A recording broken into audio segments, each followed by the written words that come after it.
So welcome everyone to the 2017 Land Rover test drives, live here from Eastnor at the Land Rover Experience Centre in the United Kingdom. We're here today with Alex Brown, our Land Rover Experience expert. Alex, welcome. Thank you. Great to have you here. And we're also joined by the 2017 Land Rover Discovery Sport in the beautiful Carpathian grey. Alex is going to give us a walk around the car before we take on the obstacles that Land Rover Experience Centre here at Eastnor has to offer us. So really nice looking car to start with. You've got that aerodynamic silhouette, sculpted surfaces, quite a compact body, and the LED lights both front and rear, so good visibility in all conditions. Really versatile, really nice car. So inside, if I open the door, we can have a look. We've got the Windsor leather in this vehicle, so looking nice and comfy, and indeed it is. Electric adjustable seats there as well. We've got not just the second row of seating, but we've got a third row of seating in this vehicle as well. So we've got the versatility of the 5+2 arrangement. You can move this middle row around to give yourself plenty of legroom if that's what you need, or more legroom in the rear, or fold things down to give you more or less boot space, again depending on what you need. Should we jump in and go and test this properly? Indeed. Let's do it.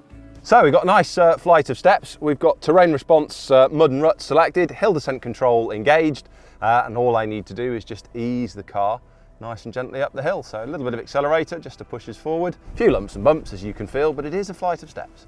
So terrain response is a fantastic system. Things like throttle response, the way in which the four-wheel drive systems are working, hill descent control, traction control, all talked to, all adjusted and balanced to help us get through the terrain. So this mud and ruts program is giving me a really nice control on the throttle to allow me just to ease the car forward, and then I can use the hill descent control, take my feet away and just allow the car to come down the hill.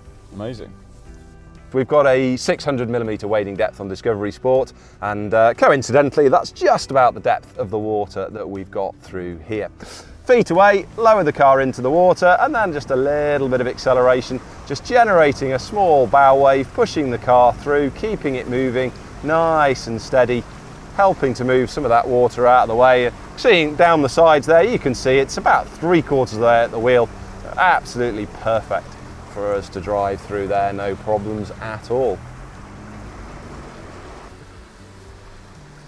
There we go, out it climbs, easy as that. Excellent towing capacity on this vehicle, 2.5 tonnes or 2,500 kilos. So this is quite a nice obstacle. I'm going to lower the car in nice and slowly, just using the foot brake so we get the full effect of it. But it's going to basically take us from being on the level into a side slope. A little bit of an odd sensation. As we come in, front wheel drops into the hole, but of course it means the rear wheel lifts up into the air. So you can feel that slightly odd feeling in the car as it tilts over. Rear wheel up on the deck and back down on the ground.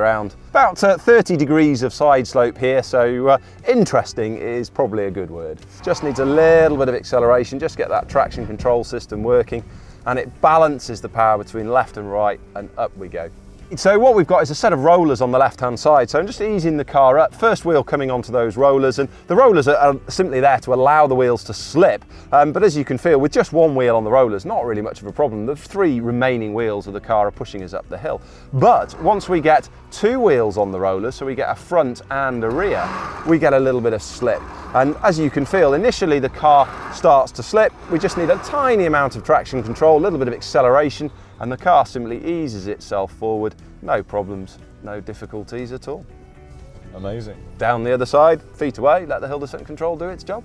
So quite an interesting climb up here. I'm going to let the ATPC do it. So feet away, let the car climb up the hill, and you'll see it's showing us what's going on underneath. So as I steer, you can see the wheels steering on the screen there, and indeed the four-wheel drive system, as it's balancing the power between the front and rear, it just eases us up the hill. A little bit of wheel spin here, but again, system realizes that that applies a little bit of power, and it simply eases the car up the slope, no problems at all. So it's Discovery Sport, this HSE luxury, plenty of room for things in the back. So with all the seats folded down, 1,698 litres of boot space. And even with the seats folded up, we still get a good amount of room, as I said, even if you've got 3 people in the back. So let's head out onto the road. So we've put our terrain response back to the general program. This tunes the car for a nice on-road drive, although it does apply to all surfaces as well. With the 9-speed gearbox, we get a really smooth change of gears. We've always got power. When we need it, we can accelerate, and the car really feels nice and composed out on the road. Despite all the off-roading we've done, we can carry on and really enjoy the drive and enjoy these nice country roads. So we've got a whole raft of systems that are there to help us, both sort of in the foreground that we can see and indeed in the background. So things like lane keep assist, which will help us not to drift out of our lane. So if I started to drift over towards the wrong side of the road, it would gently nudge me back towards the correct side. We've got a driver drowsiness monitor. So if I'd been driving late into the night and I was starting to fall asleep, car sensors would help to detect that, and it would tell me it's now time to have a rest and take a break. We've also got other features like the park assist with both parallel and perpendicular parking, and indeed park exit. So when it does park you in a nice tight space, it'll get you out again later. We have cruise control, and indeed we can have adaptive cruise control on this vehicle. So the great thing about adaptive cruise control is once you set your speed, the car looks out in front of us, and if it sees an object that it needs to adapt to, it will reduce the cruise control speed so that we don't get too close. Just looking ahead of me now, in fact, reminded me we've got a heads-up display system on the car. Sadly, you won't be able to see it. It's only visible from the driver's seat. But in there, I've got the current speed, and with the traffic sign recognition system on the car, I can not only have the current speed shown to me, but the car will read the road signs, so I can see exactly what speed I'm doing and exactly the speed limit of the road. So really helpful system there. Thanks very much everyone for joining, and be sure to tune in next week when we test the all-new Land Rover Discovery.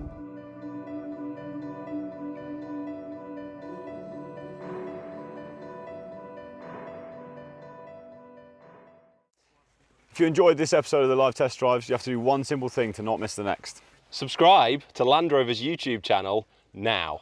Thanks for watching.